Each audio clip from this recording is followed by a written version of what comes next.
bago isip mo? Your Honor, regarding naman po doon sa na-mention niyo po kanina sa akin, sasabihin ko lang po kung ano po yung totoo. At sana po, if ever po, paniwalaan niyo rin po ako. Pero if you're willing to reveal everything, kung nakahanda kang sabihin sa amin lahat ng nalalaman mo, Sasabihin ko po sa inyo kung ano yung totoo regarding po doon sa paano po ako pinaalis po. so yun pala eh. So it's not all about death threat only ha. Lahat yan. Without naming names, Alice, ano yung sasabihin mo sa amin?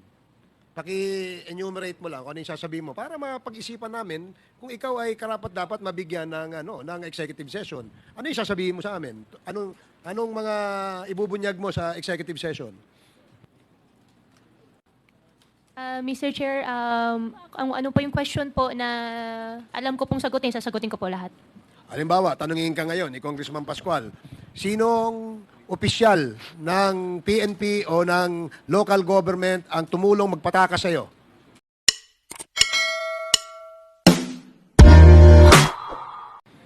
The next to interpolate is Congressman Emeng Pascual. You're recognized. Thank you, Mr. Chair. Ang tanong ko po is kay Alice Guo. Alice, magandang gabi sa'yo. Magandang gabi po, Your Honor. Alice, tatawagin kita ngayon na Mayor Alice Guo. Kung ano yung para sa yung titulo, pinaghirapan mo, ibibigay ko sa ngayon na magkausap tayo. Alice, tatanungin kita. Sino ang nag-impluensya sa'yo na tumakas ka ng Pilipinas? Your Honor, for that question po, may death threat po na nangyari po dyan sa issue po. Ayaw ko po sana talaga pag-usapan po sa public. Kung ayaw mong pag-usapan sa public, tinanggihan mo kanina yung offer sa'yo ni Congressman Dan Fernandez na magkaroon tayo ng executive hearing. Regarding po kasi doon, Your Honor, finailan po kasi ako ng Monday po ng immigration case po. Kaya better po sa court ko na lang po anuhin. Okay, sige, mamaya pupunta tayo dun sa court tungkol sa mga pinali sa iyong kaso. Mayor Alice, sinabi sa Senate na mayroong isang dating chief PNP na tumulong sa iyo para makaalis ng Pilipinas. Totoo ba yun? Hindi po yan totoo. So, hindi totoo yun na mayroong dating chief PNP na tumulong sa iyong tumakas. Kung hindi yung dating chief PNP ang tumulong sa iyong tumakas, sino ang nagtumulong sa iyo para makaalis ng Pilipinas? Your Honor, yan po yung na-mention ko po na may death threat po. Kaya ayaw ko po pag-usapan po sa public. Saan natin pwedeng pag-usapan to? Kung ayaw mo din ng executive hearing. Mr. Chair, okay lang po ba? Paalam lang po ako na consult ko lang po yung lawyer ko po. Okay lang po.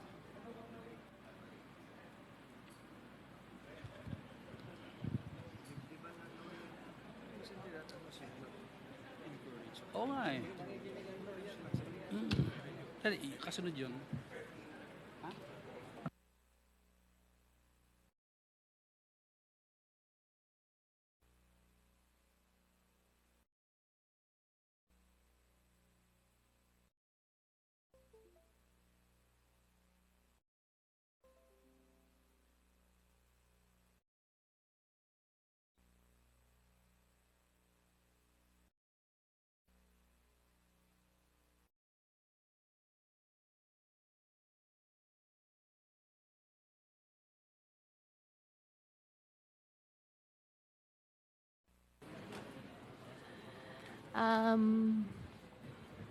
Mr. Chair, Your Honor, regarding po dun sa na-file po sa akin ng cases po na immigration, I invoke my right against self-incrimination po doon. And regarding naman po doon sa tinanong nyo po sa akin regarding sa death threat po, pinag-usapan po namin ng lawyer, i-consider po namin yung sa executive session po na i-reveal po. Okay, salamat Mayor Alice. Mayor Alice, sino ang, kung walang tumulong sa'yo na ex-chief PNP, pwedeng malaman namin sino ang nag-encourage sa'yo o nagbuyo sa'yo, kumumbinse o nagbigay ng payo para umalis ka ng Pilipinas? Your Honor, for that po, yan po yung pinag-usapan po namin ng lawyer po kanina na sa executive session po. If ever So- po na mag-grant po kami. So kung ganun, pumapayag ka na magkaroon ng executive session tayo. Mr. Chair, paalam po ako ulit, makausap ko po ulit yung lawyer po.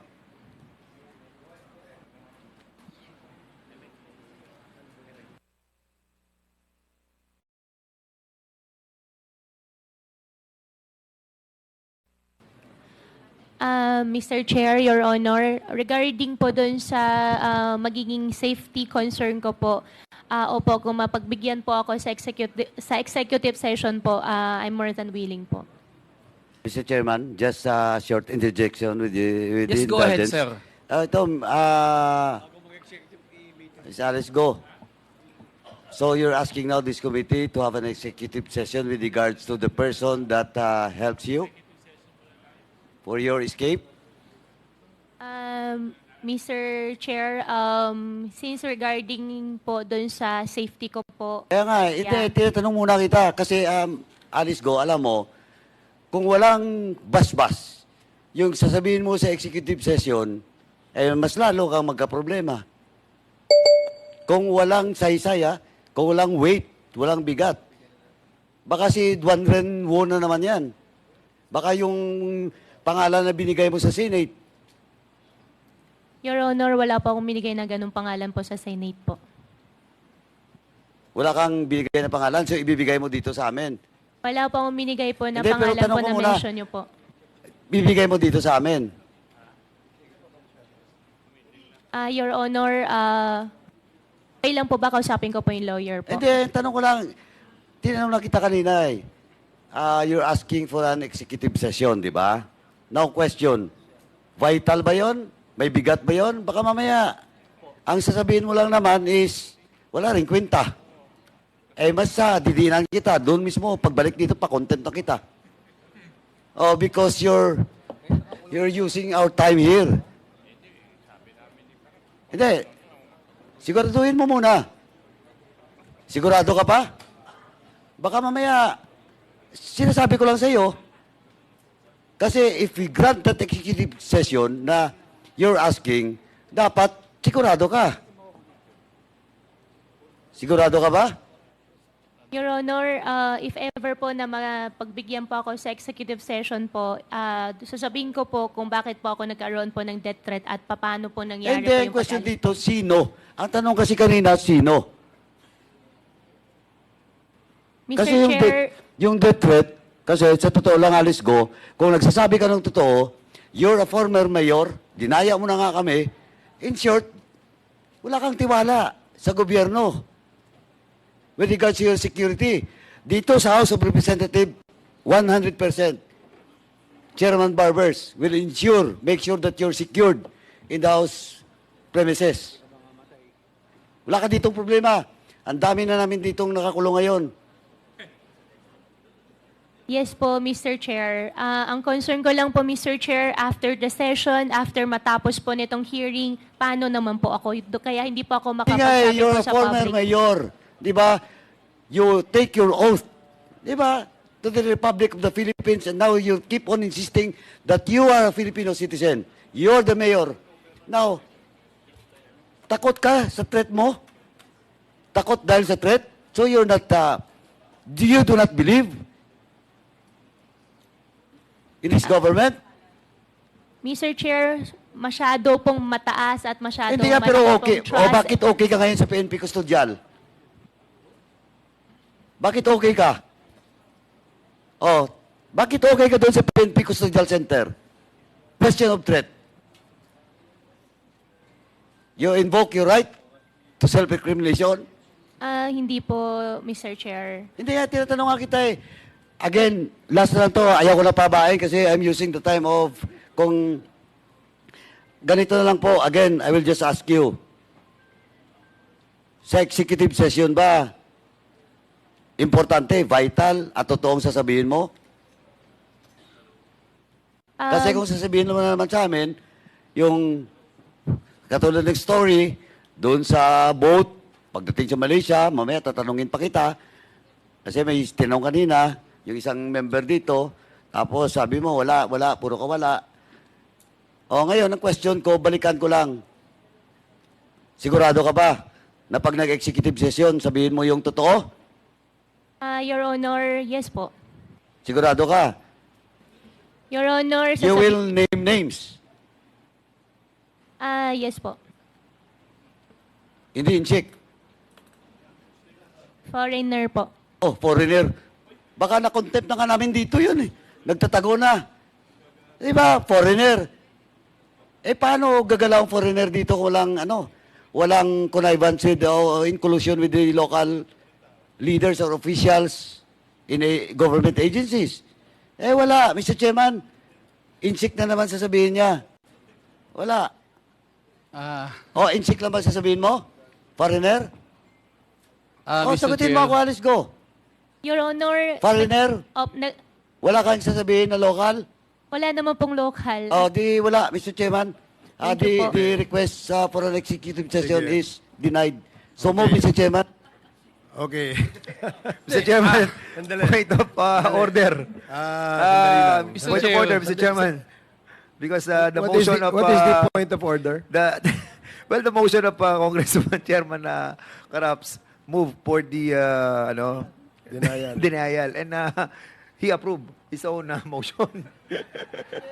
So, may I be clarified on... Okay, allow the chair first to respond. Para lang, for the information of the lawyer of Alice Go and Alice Go, ang executive session, hindi ho yan hinihingi kapag ang information na isi-share nyo para sa inyo lamang. There must be a national security implication. Ang ibig pong sabihin nun, kung maapektuhan ang national security ng bansa, that is the only time when executive sessions are granted to the resource persons. Dahil ito, ang sinasabi mo, ang yung safety mo, hindi ho namin pwedeng pagbigyan yung request mo na bigyan ka ng executive session because of your safety. Again, it has to have a national security implication, and I hope that's clear. So you may now proceed, and please, sorry at medyo nakuha yung oras mo ng discussion natin. You can proceed now, and last two questions. Okay. Mr. Chair, why don't we give her a chance sa executive session? Siguro naman, Mayor Alice, ramdam mo naman yung respeto ko sa'yo. Ramdam mo naman yung mga tanong ko sa'yo, hindi naman personal. Kung magsa-executive session ba tayo, are we willing to reveal everything? Hindi lang tungkol sa kung sino ang nagbibigay ng death threat sa'yo. Lahat-lahat pwede mo nang sabihin sa amin. Your Honor, Mr. Chair, okay lang po, 1 minute. Kausapin ko lang po saglit yung lawyer po. Thank you po. Okay, please. Again, let me reiterate, executive sessions are only granted if the information that will be shared to the executive session is vital and has a national security implication. Kailangan hindi natin siya pwede bigyan ng executive session kung personal safety lamang niya ang na-involve. Mr. Chair, Pero- Mr. Chair, Yes, Congressman. let us be very clear. The reason why Miss Alice Go is requesting for an executive session, this pertains to her death threats. And she will only reveal information relating to the death threats. To Baka her kasi death isipin threats. ng ibang members, we will have an executive session, she will be divulging information sa concerning matters relative to the cases. Kaya dapat na, let us be very clear, humingi siya ng executive session pertaining to the death threats alone. There will be no other information that she will divulge. Ang kaya siya humingi ng executive session para sabihin lang sa atin sino yung tao nang bibigay ng death threat. So that is all. Because pagdating doon, baka naman magtatanong tayo kung ano yung mga ibang matters na related doon sa AMLA, related doon. She will not answer that question. So mabuting maliwanag tayo na yung executive session will only be pertaining to the death threat na sa sinasabi niya sino yung tao na yon. That is all, Mr. And in Chair. addition to that, Mr. Chair, excuse me. in addition, okay. In yes, addition, so- if I may, yes. Okay, if go I may, ahead. if I may. I think I remember, Mr. Chairman, that the resource person already asked the help of the Secretary of the ILG and also the Chief PNP, Marbil, about the death threats that you have received. Am I correct, Miss Alice Go? Mr. Chair, na-mention ko lang po na meron pong death threat Did at you tulungan po ako. did you also try to tell them hindi about po. the person or the Chinese personality that threatening you? Okay. So in that case, Mr. Chairman, I think the issue does not entail the national security. And I must agree with Congressman Chairman Caraps regarding the personality that you will be revealing to us are those Chinese that are involved in the Pogos as well. If that is the case, those personalities that we already knew, no, because they are already been discussed in this Quadcom. So, for the meantime, I yield back to Congressman Emeng. Thank you, Mr. Chair. So, Mayor Alice, nagbago isip mo? Your Honor, regarding naman po doon sa na-mention niyo po kanina sa akin, sasabihin ko lang po kung ano po yung totoo. At sana po, if ever po, paniwalaan niyo rin po ako. Ang sinasabi ng mga kasama ko dito sa Quadcom, kung mag-executive session tayo, para lang dun sa nagbabanta sa buhay mo, hindi ka na namin pagbibigyan. Pero if you're willing to reveal everything, kung nakahanda kang sabihin sa amin lahat ng nalalaman mo, pagbibigyan namin yung executive hearing na sinasabi ko sa iyo ngayon. Are you willing to reveal everything? Your Honor, if ever po na mapagbigyan niyo po ako ng executive session po, sasabihin ko po sa inyo kung ano yung totoo regarding po doon sa paano po ako pinaalis po.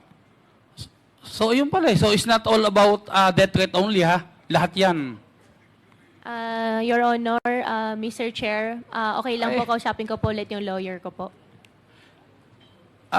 Mr. Chair, excuse me. No, you can talk to your lawyer now. Mr. Chair, kung willing naman siyang sabihin, pati kung paano siyang umalis, abay, ba't di natin pagbigyan? Yun So, nga. malinaw naman na hindi lang naman tungkol dun sa death threat ang sasabihin niya sa atin. Kung sasabihin niya, yung tungkol doon sa paano pumasok, nag-operate yung illegal pogos dito sa atin, at kung sasabihin niya na kung paano at sino ang nagpataka sa kanya, bakit natin siya hindi bibigyan? Pero kung ang sasabihin lang niya ay tungkol lang sa kanyang personal safety, hindi ho pwedeng pagbigyan ng komite yan. And I made that clear earlier, Your Honor. So, ngayon, alam naman ng lawyer niya, narinig naman ng lawyer niya. I guess we should first wait kung ano yung advice ng lawyer sa kanya bago natin pag-usapan kung ano yung ibibigay natin sa kanya. Okay, Mr. Mr. Chairman, may I Chair. request for a 1-minute suspension? Okay. Yeah, Mr. Chair. Mr. Chair. No, excuse me, Mr. Chair. Actually, sinasabi sa atin ngayon ni Mayor Alice na sasabihin niya sa atin pati kung paano siya nakalabas ng bansa. So which means na pati yung mga kasabwat, pati yung mga tumulong sa kanya paano nakalabas ng Pilipinas, she's willing to reveal. Mr. Chair. Ano ang willing mong sabihin sa committee ito, Miss Alice? Mr. Chair, I'm willing to tell the truth. Basta paniwalaan niyo lang po ako at huwag niyo lang po isipin na nagsisinungaling po ako. Sasabihin ko naman po lahat ng totoo po sa inyo sa executive session Truth po. saan truth? Truth saan? Kung sa paano po ako pinaalis at saka po doon sa tinanong po ni Kong Emeng po kanina. At kung sino ang nagpaalis? Opo. With that, Mr. Chairman, probably kung... 1 minute suspension. Yeah, 1-minute suspension. Congressman Pascual? Yes, thank you, Mr. Chair. Kay Mayor Alice, Alam mo, Mr. Chair, nakatutok ako dun sa Senate hearing, andun si Mayor Alice. Magbuhat kaninang alas 10 ng umaga, andito tayo hanggang ngayong oras na ito. Palagi natin nadidilig sa kanya yung right to invoke self-incrimination. Ito na ang pagkakataon para magsalita si Mayor Alice. At naniniwala ako na si Mayor Alice, hindi tayo lolokohin. At naniniwala ako, Mayor Alice, na pag nagkaroon ng executive session, hindi lang yung nagbibigay sa'yo ng death threat ang sasabihin mo sa amin kung sino ang nagpaalis sa'yo, kung sino mga public official na yan ang kasabot mo para umalis ng bansa, kung sino ang mastermind ng Pogo, kung sino ang mga high-ranking official ng PNP ang naka-payroll sa Pogo, kung sino ang mga politikong nasa likod ng Pogo na yan. Mayor Alice, huwag mong sayangin yung pagkakataon na ito. Naniniwala ako, matalino kang babae, mahal mo ang bayan ng Bamban, pinaghirapan mo kung ano man ang meron ka. Walang sino man na makatutulong sa'yo kung hindi kami mga congressman nandito. Pasensya na sa mga abogado mo. Sa amin ka makinig sa pagkakataon na ito. Kung ano yung nararamdaman ng puso mo, yun ang sundin mo. Huwag mo munang paingin yung dalawang abogado sa kaliwat kanan mo na yan. Mayor Alice, are you willing to reveal everything kapag pinibigyan tayo, Mr. Chairman, ng executive session? Your Honor, if ever po mapagbigyan po ako ng Mr. Chairman po para sa executive session, sasabihin ko po lahat ng totoo at walang kulang, walang dagdag po. Yung mga akusasyon po na sinasabi po nila na marami po ako alam sa ganito, yung mga hindi po totoo, wala rin po ako talaga masasabi. Ang masasabi ko lang po kung ano lang po yung alam ko po. Without naming names, Alice, ano yung sasabihin mo sa amin? Paki-enumerate mo lang kung ano yung sasabihin mo para mapag-isipan namin kung ikaw ay karapat-dapat mabigyan ng executive session. Ano yung sasabihin mo sa amin? Anong mga ibubunyag mo sa executive session? Mr. Chair, ano po yung question po na alam ko pong sasagutin ko po lahat. Halimbawa, tanungin ka ngayon ni Congressman Pascual, sinong opisyal ng PNP o ng local government ang tumulong magpataka sa iyo? Your Honor, wala pong local Okay. government, wala rin pong Sinasabi ko sa PNP. Okay, So, in other- please, Mr. please Chair. proceed, Alam mo, Congressman Pascual. Alam mo, Mayor Alice, ano ang karapatan ng mga foreigner na patakasin ka dito? Ano kapangyarihan nila dito para itakas ka? Napaka-imposible naman yan na walang local official na kasabwat ng pagtakas mo. Your Honor, dahil wala naman po talagang ako nakausap para sa pag-alis po namin, kaya hindi rin po ako pwede mag-fabricate din po. Wala kang nakausap. Sino Wala ang po. kumausap sa mga local official dito? Your Honor, isang tao lang po kausap ko po, pero wala po akong kausap na any local po. Sino yung isang tao na yung nakausap mo, Mayor Alice? Your Honor, yan po yung sinasabi ko po na ayaw ko pong sabihin po sa public. Foreigner ba yan o Pilipino? Yung kausap ko po, foreigner po. Eh, wala nga mangyayari pagkakaganyan. Okay.